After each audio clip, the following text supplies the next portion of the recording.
Okay, everybody, Fantasy Author's Handbook.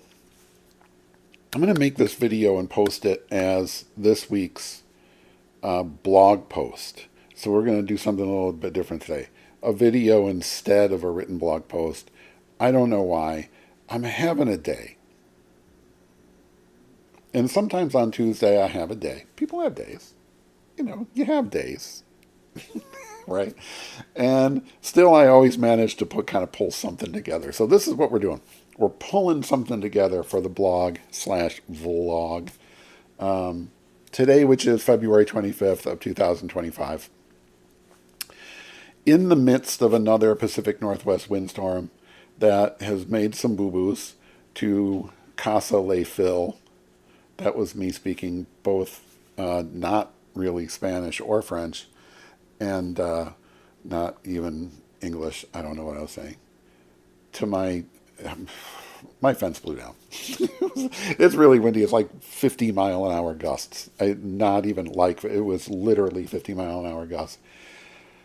The fence that was already the fence that was broken and that I just kind of patched and made so that it was hanging there. And I was like, yay, I'm a genius. I got it to stand up. And shockingly, it stood up through the triple bomb cyclone of the end of 2024, which the winds were even worse. And so I was like, I'm the genius. I'm an engineer of fencing. I can do anything. I'm Superman. And last night, it hit the side of the house. Two panels of the fence just went bang into the fence. It bent my little gutter downspout, which is probably the biggest problem, and scared the out of me. And I'm still shaking. I'm a little shaky. Sometimes, what? Listen, it's time for men to be able to admit that they get a little shaky when there's a very, very loud bang against the side of their house, which is really expensive. And that went bang. And it turns out it was the fence. We're working through it. I'm over it. You know what you do? You go, here's what we're going to do. Here's a plan. This is what you do when your fence blows down. First of all, you wait for the actual windstorm to stop. It's still going. I don't know. By like 4 o'clock, I might be able to get out there and really not get hit by flying branches and stuff. A big branch did fall down too. Did you see the lights flicker there? They've been doing that, and it's freaking me out. Anyway, going to go out there, clean it up, get the broken parts disassembled, figure out what I have in terms of, what I can reuse from the existing fence and all that stuff. There's a lot of material there that's perfectly fine.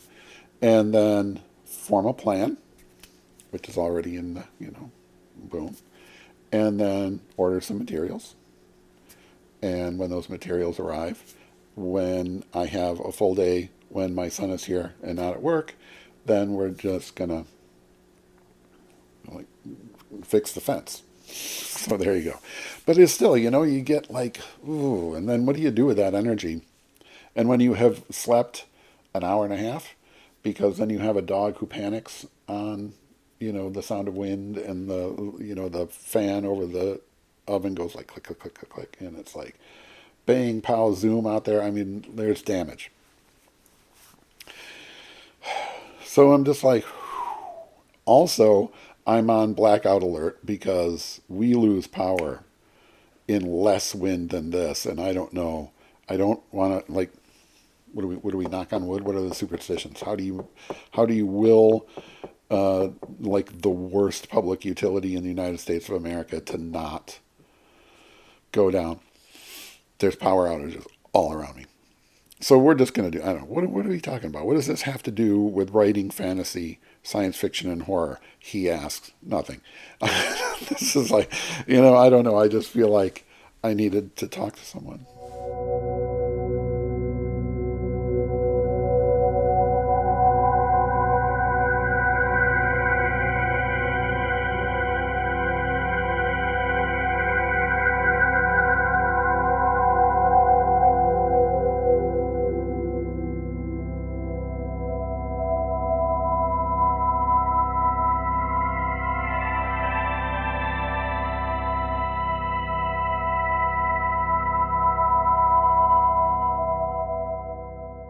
Thank you, subscribers to Fantasy Author's Handbook. I do feel better. I do. I got a plan.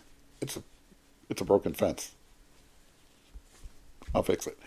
Anyway, there were a couple of things as I was looking sort of through my notes. I kind of have, a folder on my computer for Fantasy Author's Handbook, and when I have kind of, hey, there's an idea for a blog post, right? Maybe I'm working on an edit and I kind of give the author kind of a piece of advice, and I think, that's something that I think a lot of people would benefit from too, right? And I make a note of that. So you talk about that, like write something about that.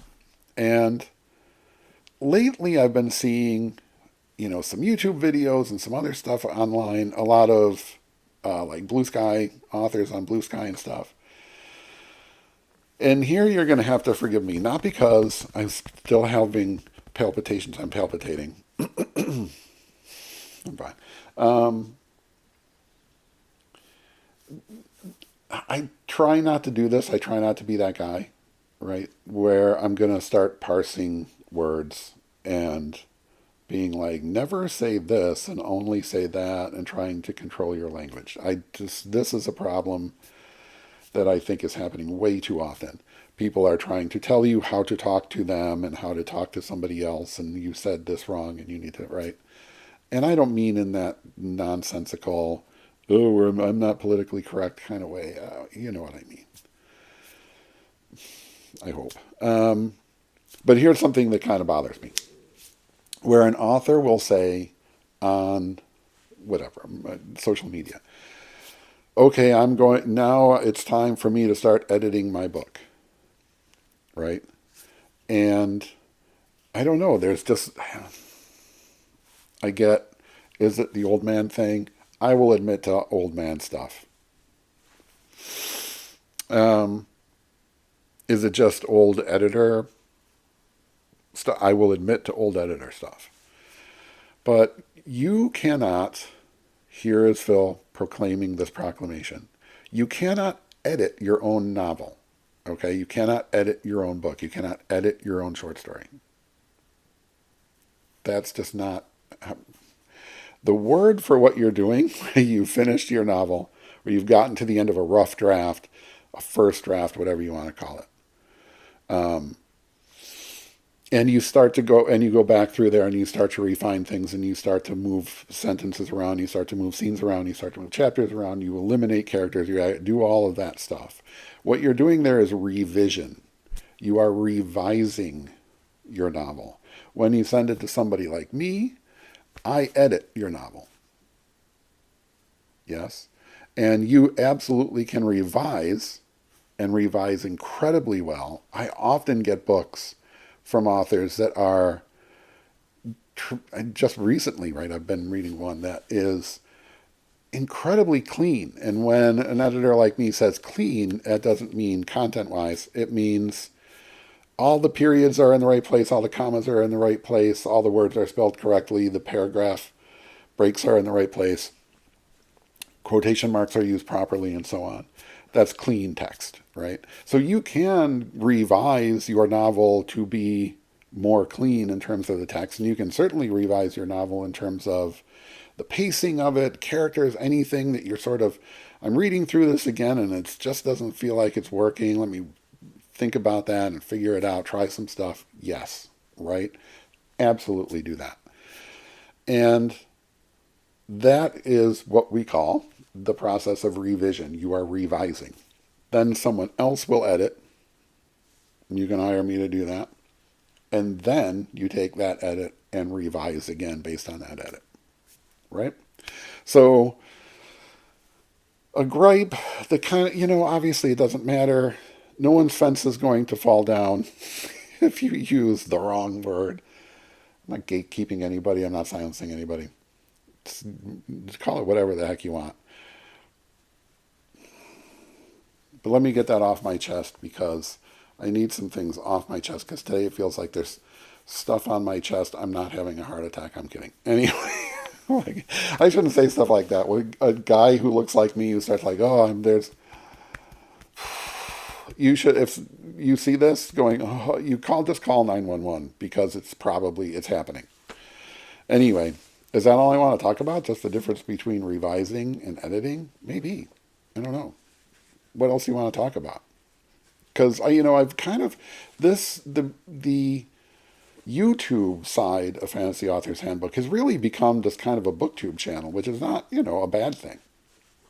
I'm now doing a monthly book haul where every time I get a book during the month, I do a little snippet of the video, and I just keep building this, and you'll see that in January, and I'm in the process of building February. In fact, when you see this video, you'll see on the 25th, me wearing the same shirt. George Takei is here to help. Always, always love for George Takei. You'll see me talking about a book that arrived in the mail, and you'll see me flustered, and you'll see me talking about my fence again, because here's the thing, right? We talk about the things that are important to us. Maybe this is kind of a writing lesson, right? Are your characters worried about the little things?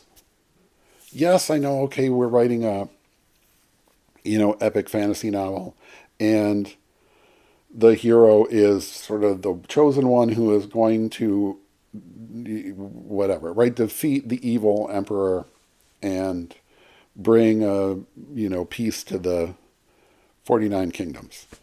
Outstanding. Does that guy also have a fence that fell down? Right? Or something like that. And so for me, that was what happened last night. And, of course, at like 2 o'clock in the morning, what am I going to do about this? It's dark as can be. 50-mile-an-hour gusts are happening. I go out there, I actually look at it. I see that it bent the downspout on the gutter, which is not a good thing. But otherwise, there's no damage to the house besides that. And I'm like, well, that's going to be expensive and eat up hours. And that kind of got me, right? So what are the little things? Sometimes, I think especially in fantasy, we end up with characters that are just too gigantic in their approach to everything. And I understand if that's the story you're trying to tell, right? This is somebody who has to literally save the world. And there's all sorts of room in fantasy for I'm going to save the world, and science fiction, and horror, actually, too, right? However, at the same time, while I'm saving the world from people who say edit when they mean revise, this is a holy mission. This is a holy crusade that I'm on, right? Meanwhile, I got this fence problem that I got to get sorted out. Right? Meanwhile, I'm sitting here with 50-mile-an-hour wind gusts happening. I can look out the window over here and see all the beautiful northwest giant fir trees whipping around.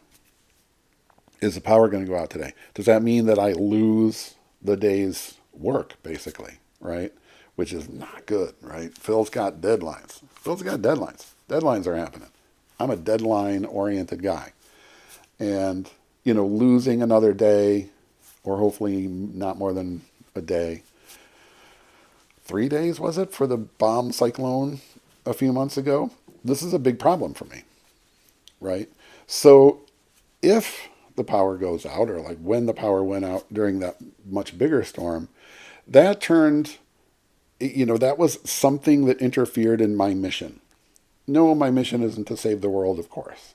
But my mission was to finish like 3 edits all on the same day, which was my fault that those all kind of cascaded into those multiple deadlines.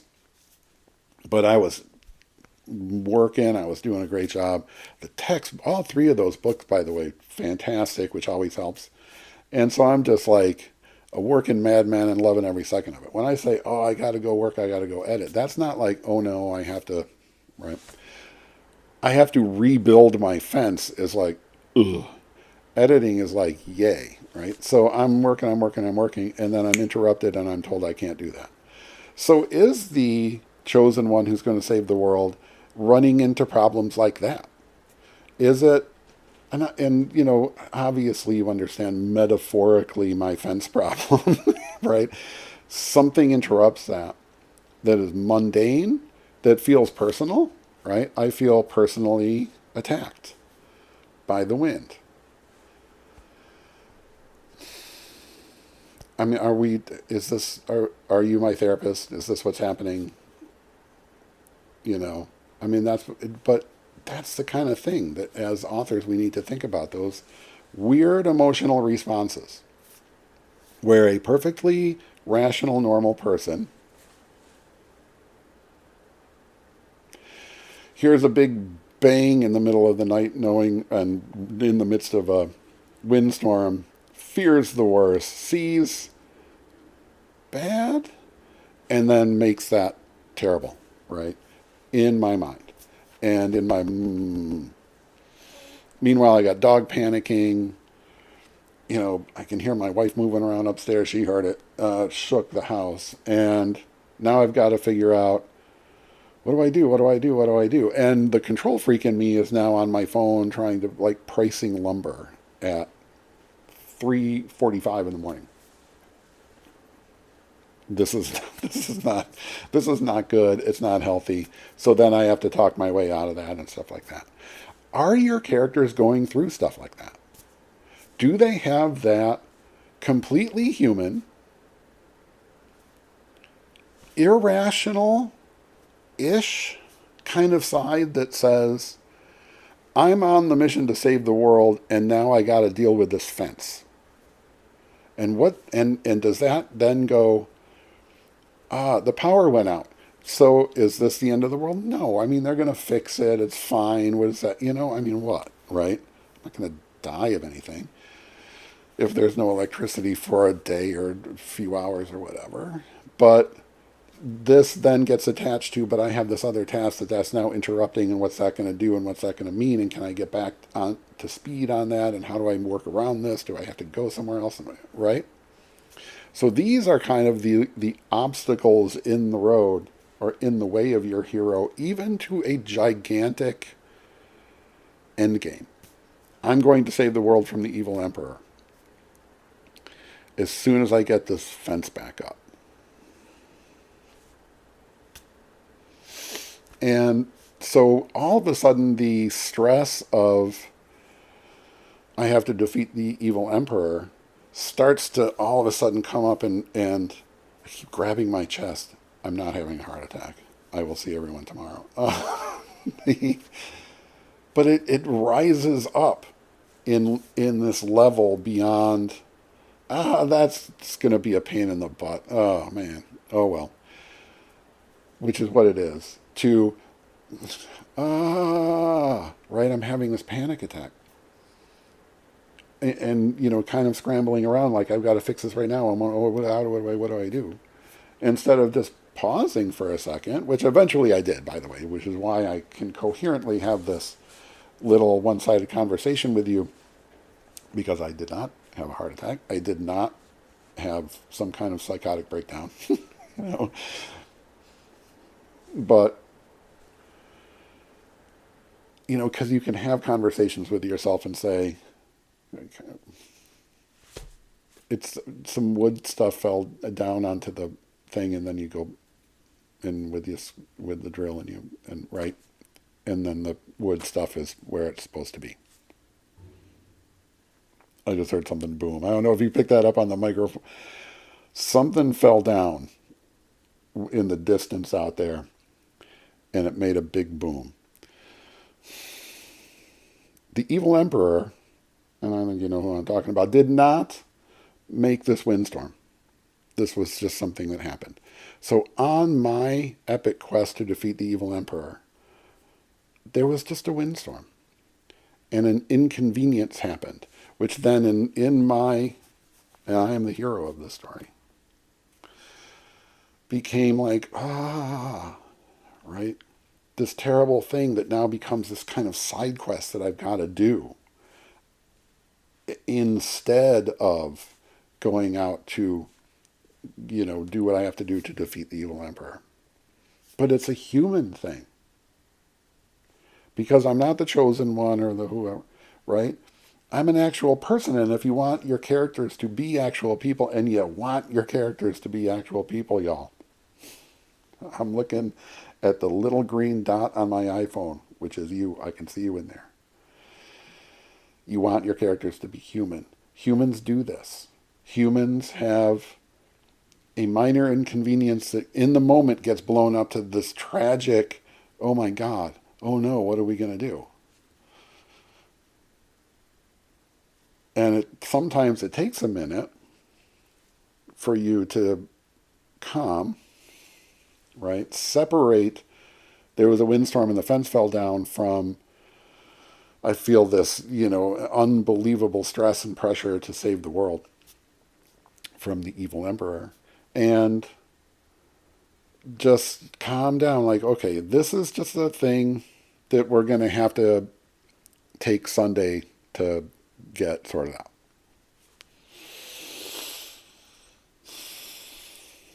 There's enough money in the royal treasury to get the supplies in, and the tools are here already. We're going to be all right, right? But this is a part of my story. On whatever my epic quest is, that now this thing happened. And I know that there are a lot of people who talk about story and story structure who will tell you, never just have a coincidence, never have just a thing happen. Except that things just happen in the world. Right? There's no villain that made this storm. Nobody came with a sledgehammer and knocked my fence down. It's an old fence. It's 20 years old. It was never well made in the first place. 50-mile-an-hour winds, raining like you wouldn't even believe. And who do you blame?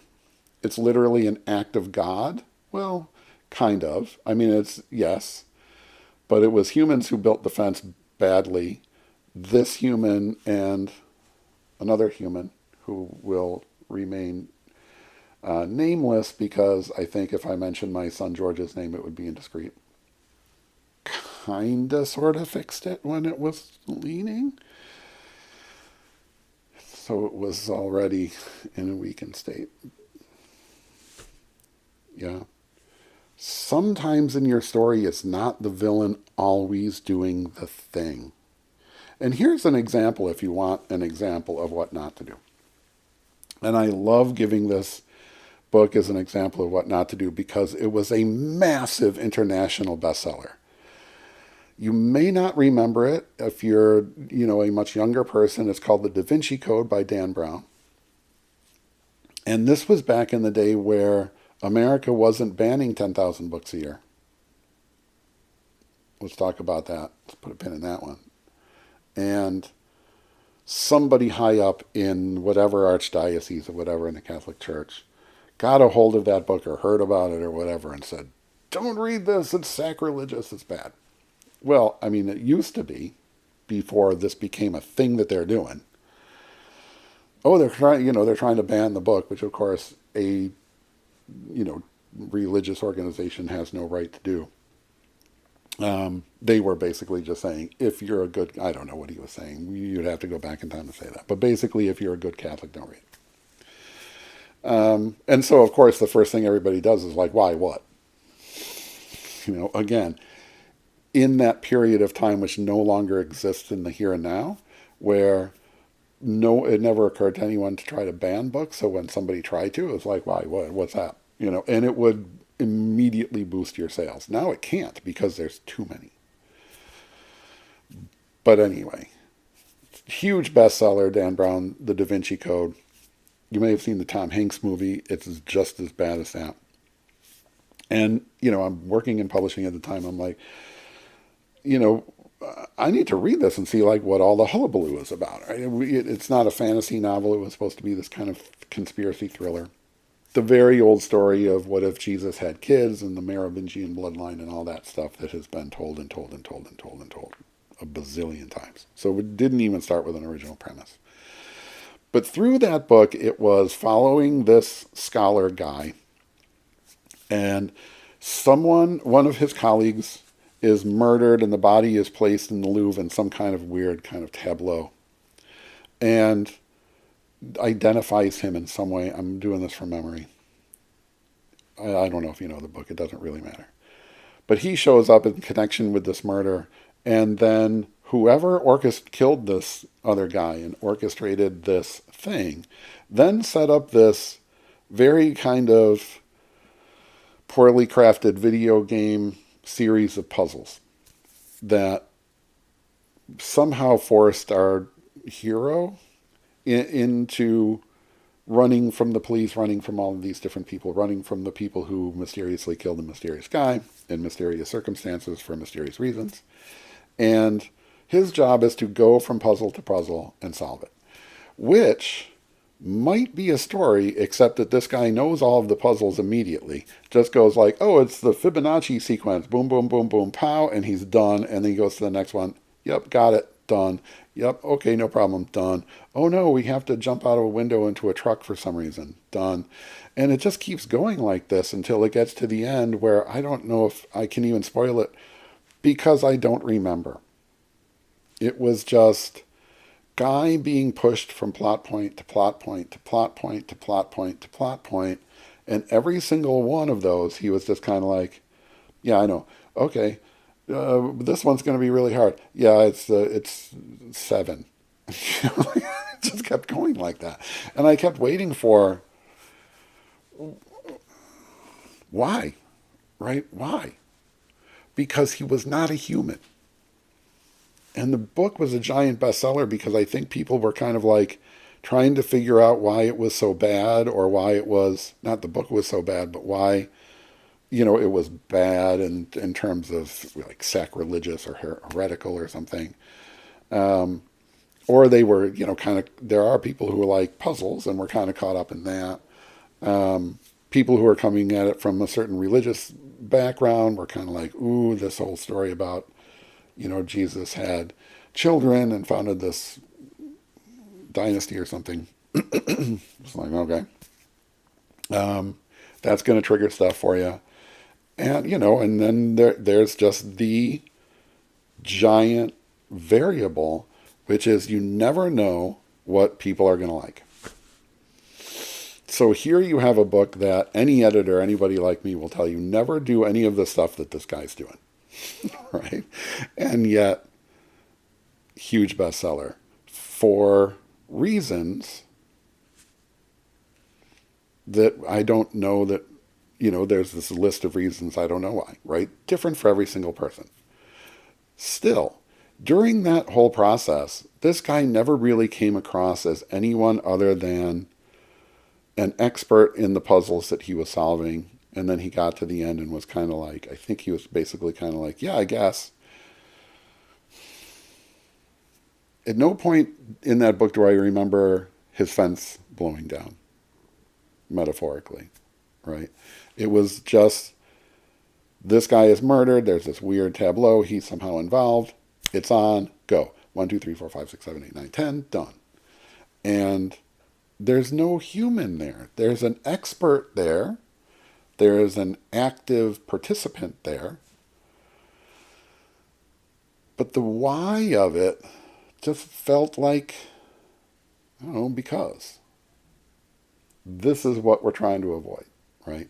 No matter how big, how lofty the premise, I am the simple farm boy who realizes I'm the chosen one and now I'm going to defeat the evil emperor in this grandiose, giant world-building mega epic. Love it, by the way, right? In there, been living in there for 30 years. Well, as a reader, for as long as I can remember. The best ones, the ones you remember, are the ones where, right, is it Frodo would really rather just not? Paul Atreides would really prefer to just not?